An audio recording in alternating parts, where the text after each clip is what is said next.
Well, last time we were talking about Plato's examination of courage in the Laches. We looked at 3 different definitions. And if we think about those definitions, we realize they have a certain character.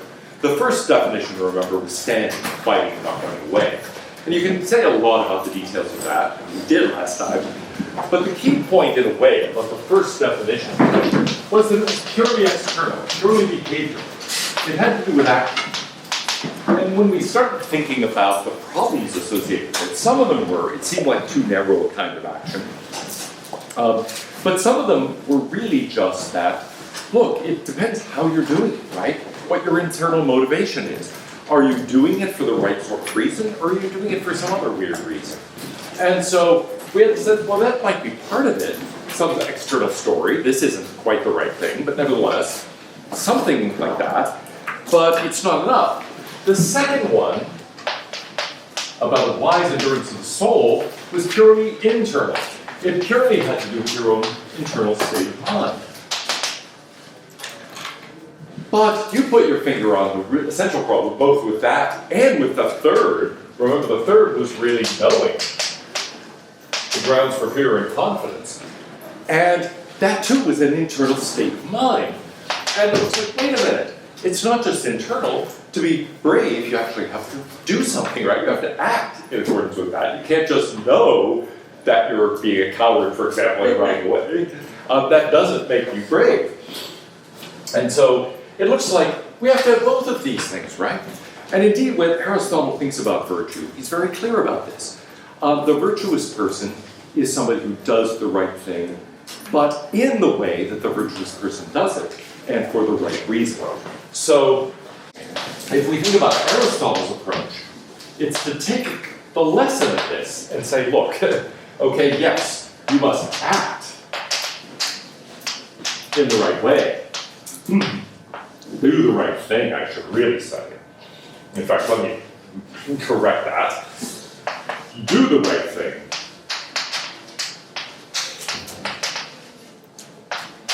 In the right way. And for the right reason. Doing it for the right reason, that's the internal component. Doing the right thing, that's external. The right way is something we haven't, it's not obvious from Plato, but if you think about some of our examples, it can be, I think, clearer. Suppose I am standing at my post, fighting and not running away, and I'm doing it for the right sort of reason. I'm doing the right thing in this context, okay, the brave thing, the courageous thing, and I'm doing it, let's say, out of duty and love of country and so on. Nevertheless, could I be doing it in the wrong way? A way that makes you think, that's not really courageous. I'm standing and fighting, I'm not running away, and I'm doing it because I think it's my duty. What could be wrong with what I'm doing? Yeah. Fighting the wrong people. Okay, that's true. So Aristotle says, look, actually there are a bunch of other things too. I have to be doing the right thing at the right time, toward the right object, and so on. So yes, really this is the beginning of a longer list. At the right time, with the right object, and the fighting the right people, I'd say it might be that right object thing. If I am there at my post and I stand and fight the guy who's delivering supplies, it's a wrong object. If I do it at the wrong time, like, yes, the enemy army, I've heard it very far away, so I will stand here at my post and be ready to fight. That doesn't make me courageous. But I might also fail to do it in the right way. So, for example, I'm there and I see the enemy army approaching. And I say, yeah, I'm going to stay here. I'm going to stay here, even though I'll probably get killed. I'm going to die. I'm going to die. We're going to stay here because of our duty. Okay? In short, I might be Eeyore standing at the wells, right? Like, oh, this is terrible. This is good. Oh, the enemy's coming. Oh, we're going to die. It's like, that doesn't feel like courage. That's something else. So it has to be done in the right way. And so I think Aristotle is taking the point of the law. He's saying, look, you need some combination of things. Now that I think is the most crucial thing that's wrong with that last definition, that virtue is knowledge. But there is a Socratic view that emerges near the end. And even Plato in the early dialogue recognizes something's wrong with it. So the first part of it is, virtue is knowledge.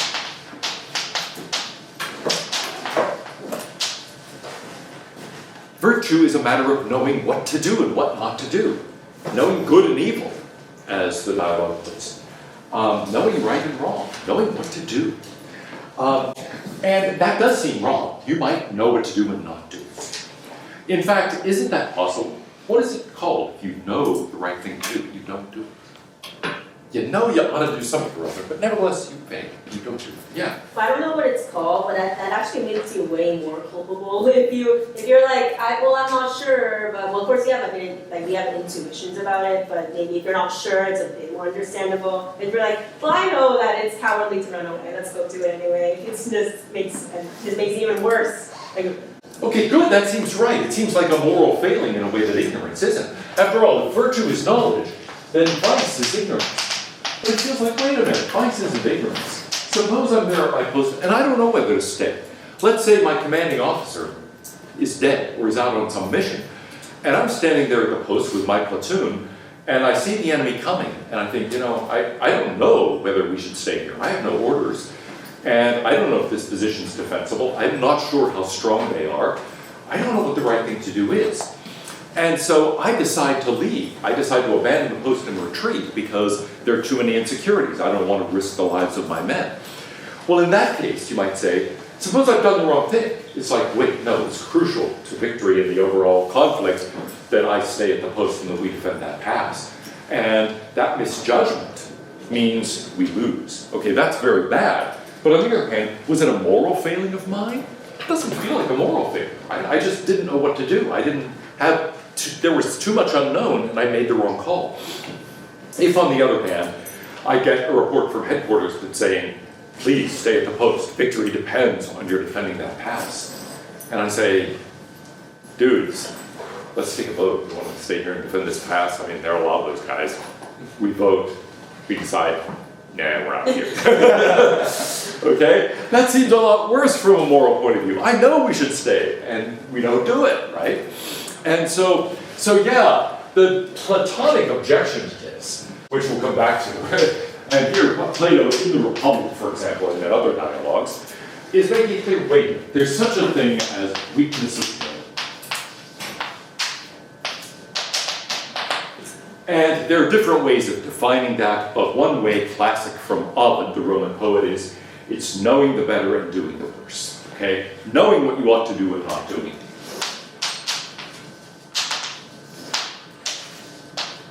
Now notice knowing the better and doing the worse. What would Socrates say about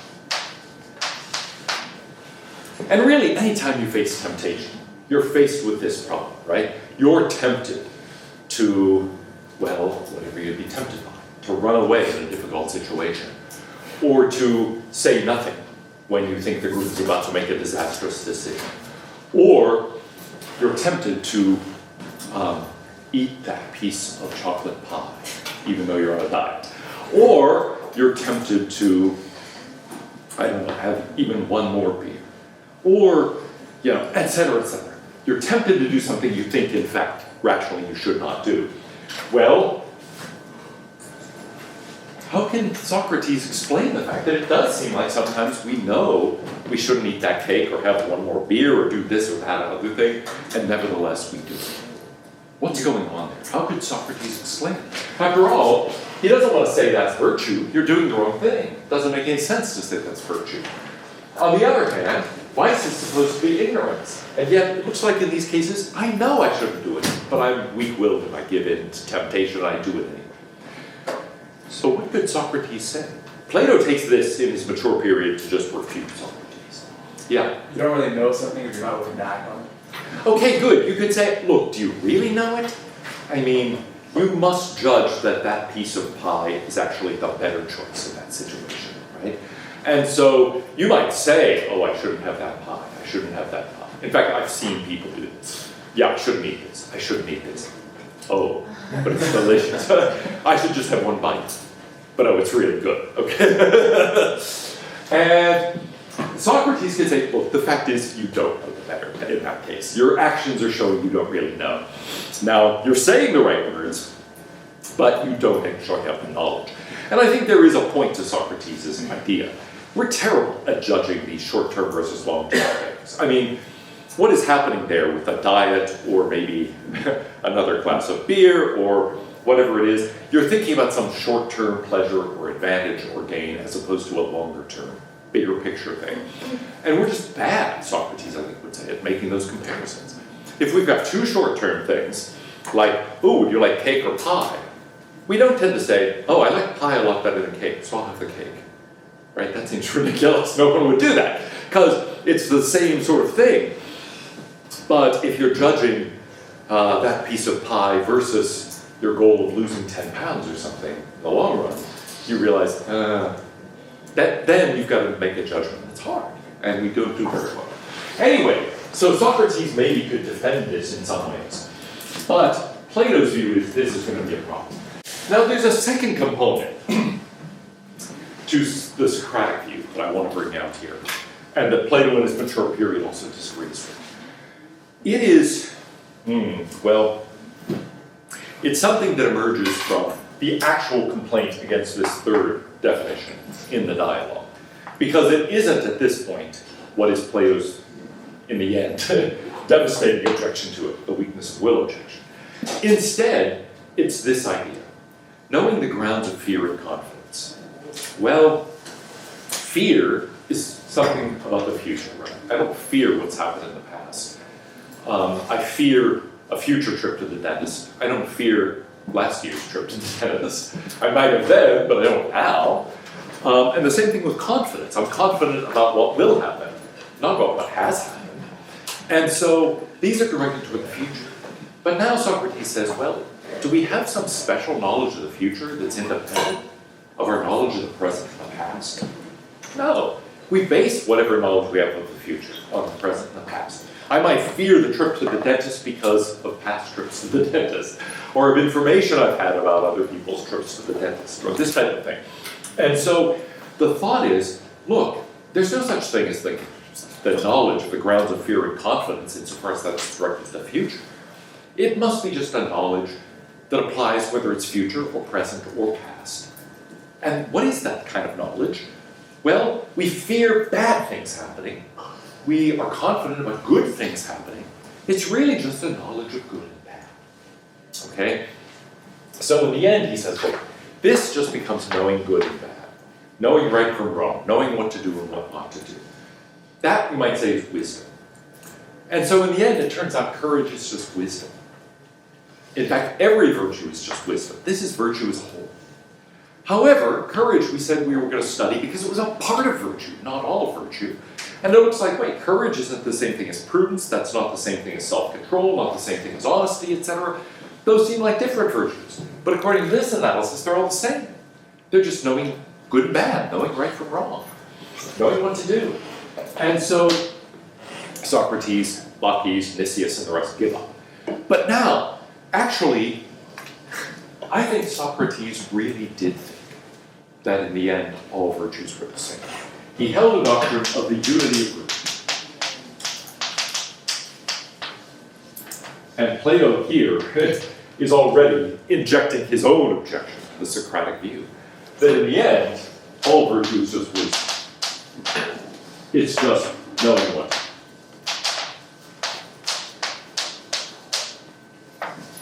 And one problem with that is, wait, it doesn't seem like being virtuous is just knowing something. You also have to do it. But another problem is, wait a minute, this makes all virtues the same. So courage is wisdom, is virtue, is honesty, is self-control, etc., etc. And Plato thinks there's something fundamentally screwed up. Okay, and it has, at the end of this dialogue, people basically say, yeah, so we don't know, in fact, what courage is. Okay, now, to see where Plato gets his own theory of virtue, we can think about what's going on in these cases of temptation, or you might say moral conflict. You know the right thing, but you're tempted to do the wrong thing, okay? How does that feel? Think of a case of temptation. How does it feel? Is it like the pie versus the cake? Is it like, do you want a piece of chocolate pie or a piece of chocolate cake? Or if you don't like chocolate, change the example. It's almost unintelligible to me. There are people who don't like chocolate, but my son-in-law doesn't like chocolate, so okay. Chocolate pie or lemon cake. Whatever. Anyway, you don't really feel like, oh, I ought to have this one, but I'm tempted by that one, in that kind of case, right? It's where they tend to be different kinds of things, and one's long-term or one's short-term. And you might think, well, okay, what is happening in your mind as you're deliberating whether to resist temptation or give it? How do you feel? Here's one thing you might compare with. I say, in this hand, I have $10. In this hand, I have $20. Pick one of the hands. Do you find that difficult? Not at all, right? I mean, just say, I'll take the 20. Okay, it's not like you say, oh, well, the 20's bigger, but boy, I feel tempted by that 10. No, it's like an easy call, right? In fact, temptation involves this sense of conflict. Plato says, you feel like you're at war with yourself. Well, if that's true, if you really feel like you're in a state of psychological conflict, like you're at war with yourself, you're saying, I shouldn't eat that cake, but I really want to. Then, in fact, you're feeling that tension. Now, at this point, Plato has, I think, a very important idea. If I feel torn in this way, what does that tell me about me? Can one thing be impelled in two different directions by something internal? He goes through a bunch of examples, and it's really just an argument from a series of analogies. But he says, suppose I put, I don't know, some object.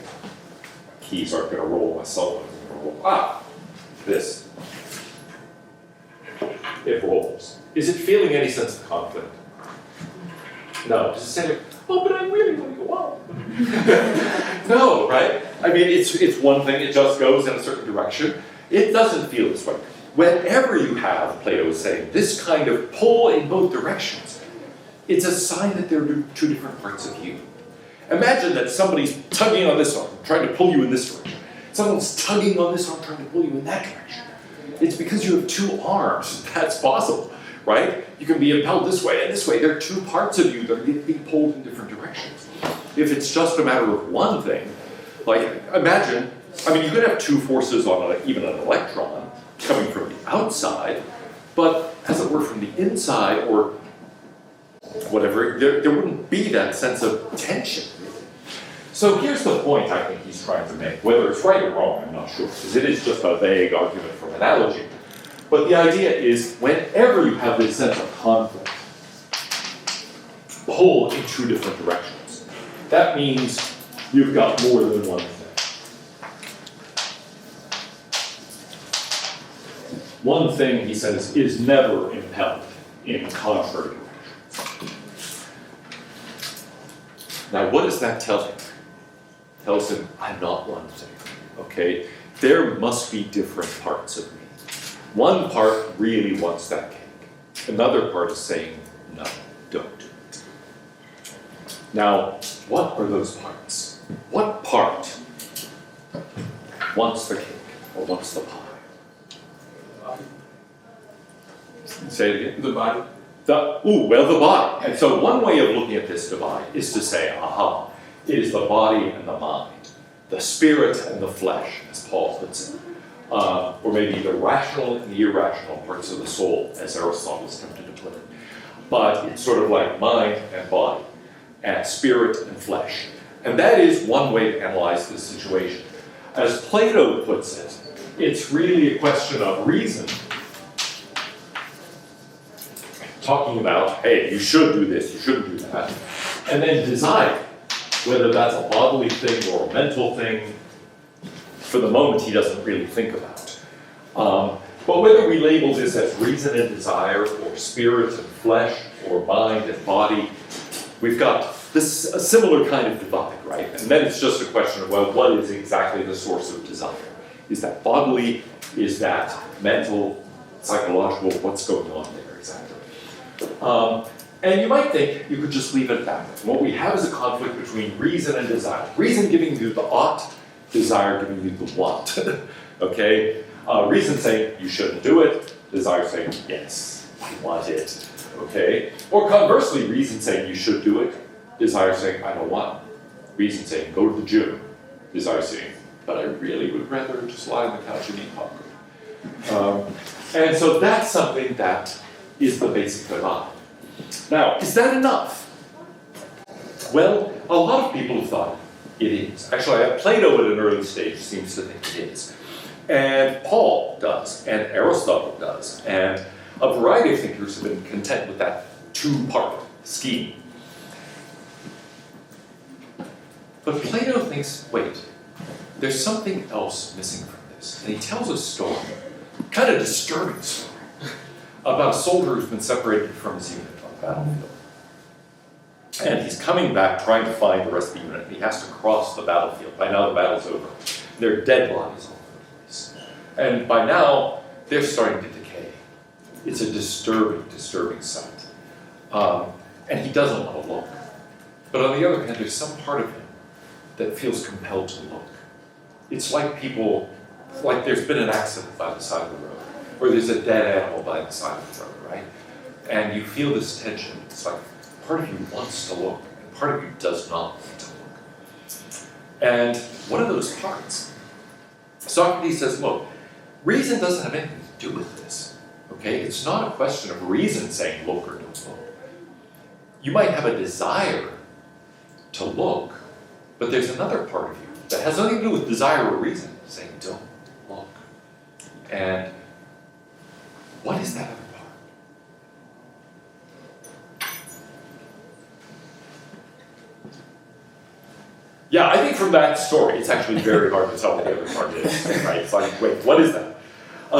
His way of thinking about it, I think, is you want to look, but in fact what you see disgusts you, okay? So disgust is the thing on the other end. What is disgust? It's not reason, but it's not a desire either. It's an emotion. And so I think the best way to think of this is emotion is some third thing. There are those three parts of the soul. Emotion isn't quite the same as desire. In fact, he says usually, in fact, I think he actually comes out and says always, emotion is on the side of reason. It seems to me that's clearly wrong, but anyway, he says that. But in any event, the thought is, yeah, a case like that is a case where reason has nothing to do with it. Desire is fighting an emotion. Are there other cases where desire comes into conflict with emotion?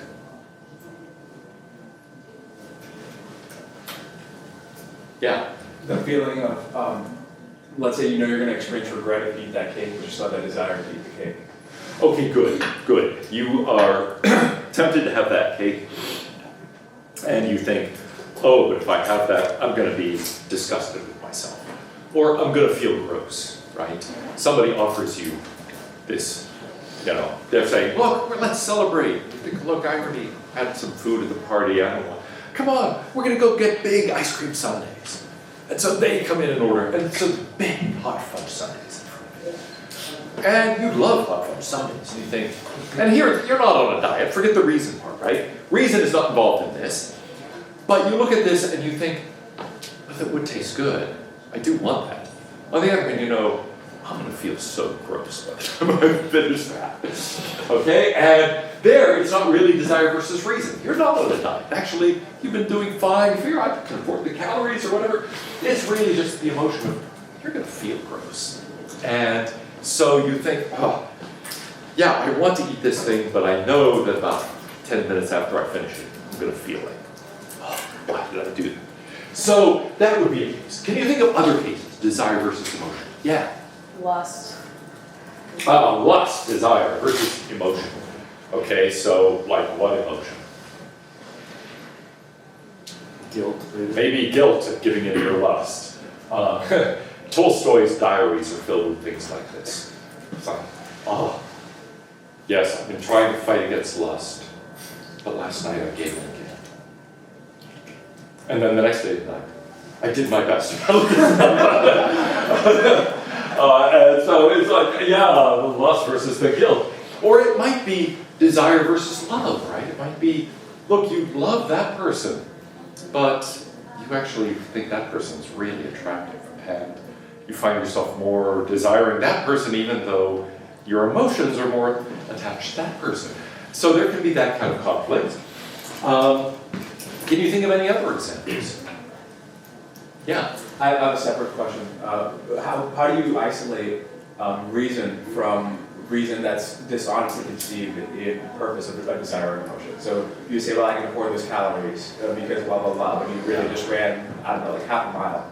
Right, okay, good. Good, yeah, a lot of people do that. They go to the gym and they think, well, I burned quite a lot of calories, so I'll treat myself to a smoothie or a venti latte or whatever. It's like, oh man, you just said, I burned 100 calories, so I'm going to consume 400. And awesome.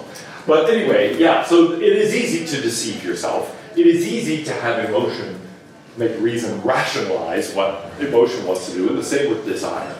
So, given that we're used to that phenomenon, that we often rationalize things and think, oh, but it was okay because of blah, blah, blah. What really has to be happening here for us to be virtuous? Plato says, look, reason has to be in control. Now, it's not as if desire and emotion are bad in themselves. If we didn't have desire and emotion, reason would just sit there and not do anything. It'd be like there'd be a disembodied brain. So it's really good for us that we desire food, for example. If we didn't want food, and indeed there are people who are like that. They're just like, yeah, but I'm not hungry, I don't want food. And it's like, eat, you gotta eat to live. No, it doesn't look good. And that's bad, right? You need to have desires for certain things. The species depends on desires of certain kind. And emotion, that's important too. Emotion is what actually impels you to do things. But emotion without reason is dangerous. So he has this image in the Phaedrus of a charioteer with two horses. One, a really unruly, out-of-control horse, desire. The other, a spirited but basically well-behaved horse, emotion. Because he thinks usually emotion and reason go together. He seems to think they always go together if they're both present. Now you could, as children do, or animals do things, have passion, spirited element, emotion, without reason. And you could also, I suppose, if you were a disembodied mind, have reason without emotion. But neither is good. When they're together, he thinks they work together because our judgment of what ought to be tends to generate an emotion that, yeah, it ought to be that way. And if things aren't as we think they ought to be, we feel guilty, for example, and we think something's wrong. So, whether these are just often a lie, or usually a lie, or always a lie, nevertheless, he thinks there's still three different parts. And that means, in principle, there could be three different kinds of conflicts. Now, what do we say about rationalization of other things? Well, we have to have reason in command. Reason has to control desire. Reason has to control emotion. So what do we call these various virtues? Well, the virtue that's involved with reason controlling desire, that is self-control. Or temperance, or moderation. You find different translations. The Greek term here is sophrasume. And it involves reason exercising appropriate control over desire. What about reason exercising proper control over emotion? That, I think, is really what he encourages. In fact, often people adopt the translation fortitude for that, to indicate it's broader than just what we tend to think of as courage. And then, reason itself has a virtue corresponding to it, which is just wisdom, or sometimes it's translated as prudence. That is to say, reason has to know the right thing to do. There is a virtue of knowing what to do and what not to do. That's wisdom, so that's a real virtue. Then exercising that with respect to desire, that's self-control. Exercising it with respect to emotion, that's courage. But there's one more. Because so far you might think, well, okay, good, we've got reason knowing what to do. we've got exerting proper control over desire, proper control over emotion. But is that all? Think about the charioteer. The horses now are under the control of the driver. The driver knows where to go. So is it all good? Plato thinks there's one more thing missing. The horses have to do, and the charioteer has to do their assigned task. Okay, they have to be working together in the right kind of way. And it's not just a matter of control, it's also a matter of each doing the kind of thing it's supposed to be doing. Each has its own proper function, its own proper role. This horse is supposed to be the one that pulls in the right direction. This horse is the one that supplies lots of energy, though sometimes in bad directions and you have to control it heavily. And so they're each supposed to be doing their thing. And so the virtue of all of these playing their proper role, that, he says, is justice. Each part fulfills its proper function. People sometimes put it this way. Justice is a matter of a balance of the soul. All of those things being in balance and fulfilling their proper role. Those four things, wisdom, courage, self-control, and justice, are known as the four cardinal virtues. And ever since Plato, all throughout medieval philosophy, still official Catholic doctrine, that those are the four central virtues. All virtues, according to that view, really end up being definable in terms of one of those four virtues. Now, what do you think of that theory? Yeah? It seems analogous to the Freudian dissection of the mind in a way that it's not falsifiable. You could have a fourth criteria on wisdom itself is a part of the mind, and you could have a fifth, or you could just have two, that's just reason and desire. And there's nothing you could say that the person holding this, you could say, well, they false in the criteria and I've already created. Right, okay, good. This does actually inspire Freud's theory of the mind. And so what part is desire in Freud? The id, that's right. What part is reason? Superego. Yeah, my first thought was superego, and then this must be ego, but that seems weird. Actually, I think the way Freud thinks of it, this part, which induces guilt, that's like the superego. And this is the ego that actually has to try to figure out how to maneuver in the world. But my first impression, and for many years I actually kept going with that, until I realized, yeah, that's not how Freud's thinking of it. This part is actually, I think, the ego for Freud, and this part the superego, which seems weird because we think of emotions like anger and all sorts of other emotions as not directly tied to what the superego does. So he changes it up. But anyway, yeah, that now you might think, wait a minute, does this face the same sort of problem of unfalsifiability, of just sort of like, look, you come up with some explanation for everything? Well, maybe. Plato is predicting there are certain kinds of conflicts that are possible. We've talked some about these conflicts between desire and emotion. And our examples of weakness of will we started with were examples of reason versus desire. That seemed plausible enough. What about conflicts involving reason and emotion? Is that possible? Yeah. I was gonna suggest, like, I can think of cases where, like, emotion should take priority over reason when it comes to. Ooh, okay, good. There are several ways of complaining about this. One is, look, this is vague enough that it explains everything. One is that it's actually getting the parts wrong. One is, wait a minute, reason shouldn't always be in control. And indeed, there's a tradition in philosophy that says that says, hold on a second, I don't think reason should always be in control. Now, why not? Give me an example. Like, for example, if you're, like, judging the life of a person, it's like, it might be reasonable to kill them off, but there's also, like, a moral obligation to treat them, like, as a person. Oh, okay, people who, let's say, the world is worse for their being there. I can think of people like that. I used to be colleagues with some. But anyway, you can say, yeah, look, people like that, maybe everyone would be better off, including them, if they were not here. But still, we want to say emotion would keep us from killing them, and maybe that's a good thing. Yeah. Or a loved one on, like, life support. Reason tells you to keep them alive to go ahead and let them pass on, but emotion wants you to keep them alive as long as you can. Okay, good. That sort of end-of-life decision, it might be that, look, reason is saying it's hopeless, there's nothing they can do but suffer. But emotion is saying, but wait, no, this is mom. I can't let go. And it's not obvious in cases like that reason ought to win out. And there is a philosophical tradition stretching all the way from the ancient world up through modern existentialists, people like Gustin, for example, who say, Descartes starts with I think, why don't we start with I feel? He takes that as really definitional of the human condition. And so for Unamuno, the idea of reason in conflict with or divorced from emotion seems really disturbing and a recipe for all sorts of disasters. So yeah, you could think, wait, no, emotion is really important. In ethics, in fact, the intuitionists or something like that. We're going to study common sense ethics next week, and they basically say, look, a lot of ethics is just common sense. It's revealed by intuition. And what are these intuitions? Well, there's something like emotional reactions to things. That's what tells us really what to do and what not to do.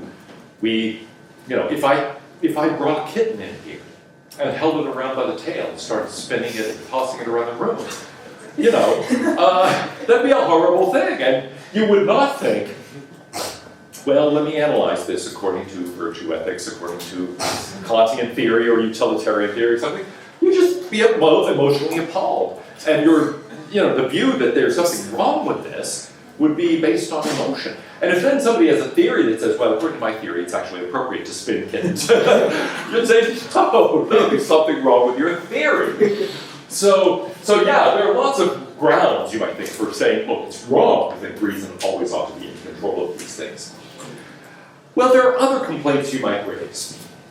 So one is, are there other kinds of conflicts we face? This basically says they would all come down in principle of three things. Or maybe four, if we think about injustice being somehow one of these out of place and not fulfilling its proper function.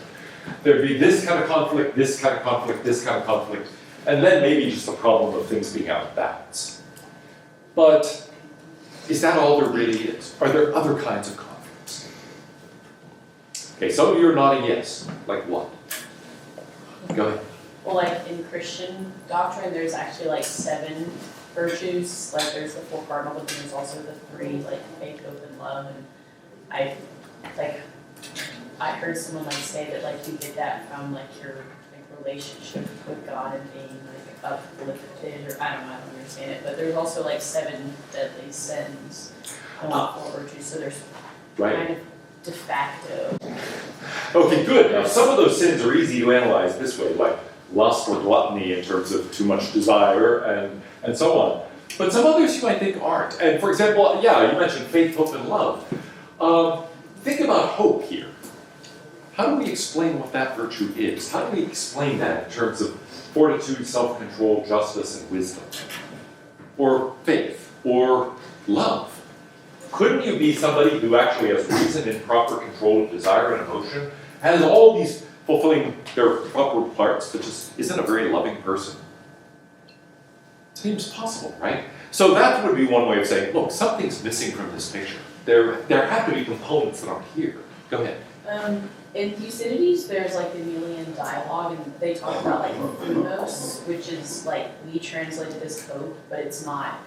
It's like something more. What exactly would that be? Okay. The way that people who defend this scheme would try to analyze it is in terms of emotion. I've been giving you kind of my rough translation, but according to the way the Greek really reads, this is the rational element, this is the appetitive element having to do with appetite, this is the spirited element. And so you might say that's really a question of spirit, having the proper kind of spirit, being driven in the right way. And so you might think hope or thumos is a matter of having the proper emotional foundation. That at least is how I think this scheme would have to analyze it. But you might think there's something wrong with that. So anyway, one kind of objection you could have is, wait, there are things that are missing. A second kind is, and let me start with Aristotle. Because Aristotle's going to say, well, yeah, start with this scheme, desire. Aren't there lots of different kinds of desires? What are some of the things you desire? Chocolate. Chocolate, good. Good health. Good health. Power. Power. Success. Success. All right, there are lots of things, right? So you go, wait a minute, there's a lot of stuff I desire. I want food and sex and money and pleasure and blah, blah, blah, blah, blah, and love. And emotions, aren't there lots of different emotions? I mean, what is courage really? Let's go back to that. Anybody got a quick definition of courage for me? I mean, there's an emotion that's involved in courage, isn't there? What's the central emotion that it's all about? Fear. Fear. And so, yeah, one emotion is fear, but there are lots of other emotions. Love was mentioned. What else? Obligation. Say it again. Obligation. Yeah, a feeling of obligation, which generates a feeling of guilt. Others. Anger. Anger. Good, there are many. And so Aristotle says, well, wait a minute. I'm not sure that there's just one thing going on here. After all, there are lots of different things I desire. And now, can't I exercise proper control over some of them and not others? Couldn't I, for example, be thoroughly in control of my lust, but nevertheless find myself hopeless before a bag of peanut M&Ms? I don't know if you have foods that you are like, you're in general a strong-willed person, you can resist temptation, but not that. And for me, peanut M&Ms are one of these. At the end of the course, actually, a student brought in a bag of peanut M&Ms. And it's like, is this nice or is this mean? Right? This is like I told you, this is the one temptation I can't resist. And actually, tortilla chips are another. Those in foods are my two things that it's like. Well, in fact, I've occasionally given up foods for Lent, and the only time I've ever failed was when I tried to give up tortilla chips. Can't do it. I just can't do it. I can limit myself to one basket. I cannot just avoid them. If they're there, it's too strong. But like, it's not like I generally can't get into desire, or I can't control desire. I usually can, but those things, no. And so on. And the same thing with emotion, right? Somebody might be well in control of their anger, but actually be pretty cowardly and afraid and, give in to fear too much. And so Aristotle's concerned to say, wait, there are a lot of different virtues and vices here that are just different from one another because these desires are different.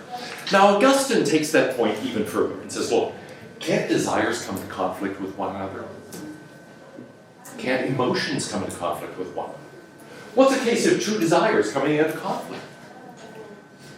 Like a desire to be healthy and your desire for chocolate. Good, you want to be healthy and look thin, you want chocolate. You realize, I got a problem. And now you might think, well, okay, there are very different kinds of desire. And Aristotle might say, yeah, there are different kinds. But Augustine takes it further. Aren't there conflicts among desires even when it's the same kind of thing? You walk into Amy's ice cream, and it's like, there's Belgian chocolate. Ooh, but there's also cookie dough. And there's also graham cracker crumb. And it's like, oh gosh, I want them all, right? And it's the same kind of thing, right?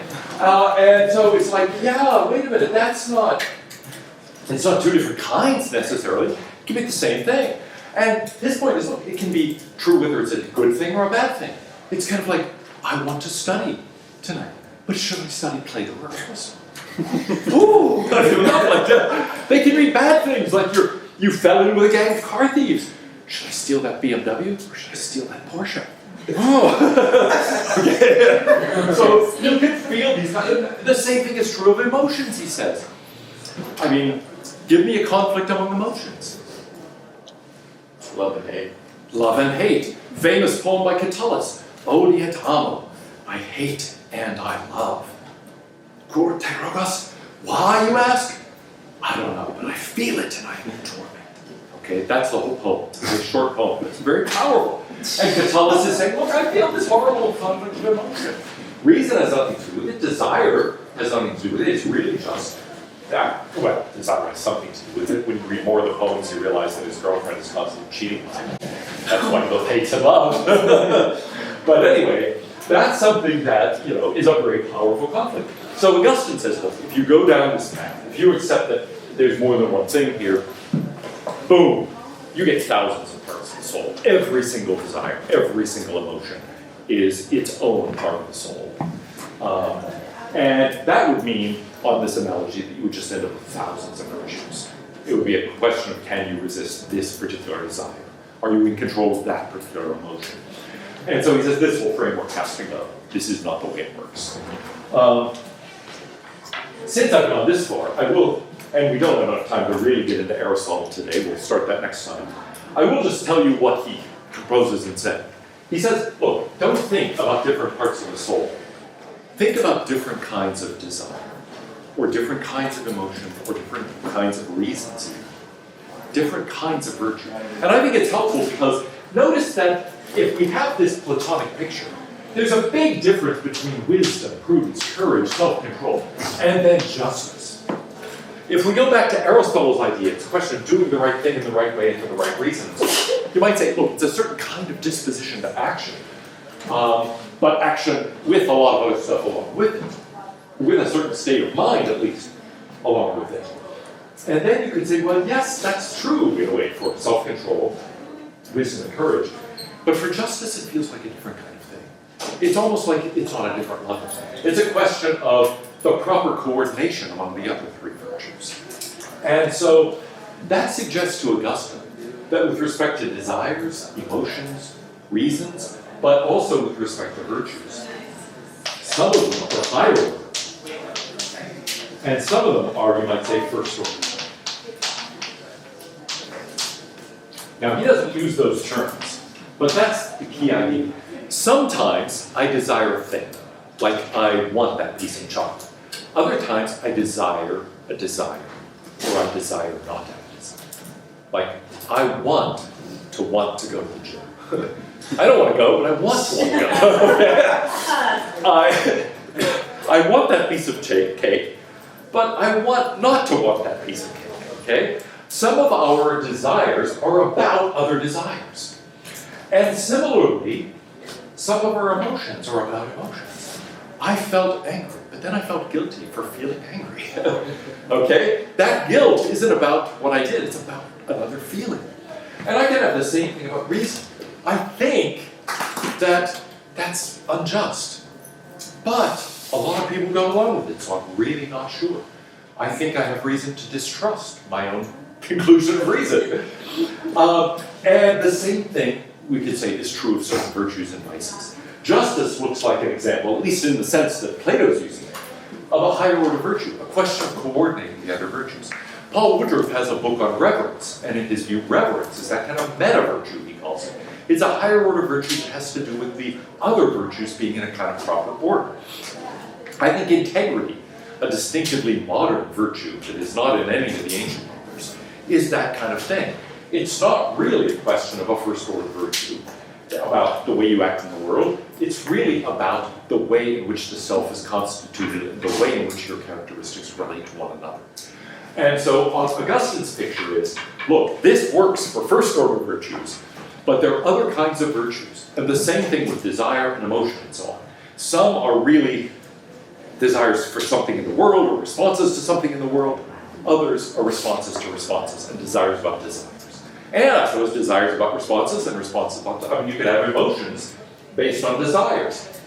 Even higher order desires. You might think, I want not to want that. And I'm happy that I want not to want that, right? Or like Paul, in Romans you can say, I do the thing I hate. He's expressing weakness of will, but then he can start having an emotion about that weakness of will and about that tendency.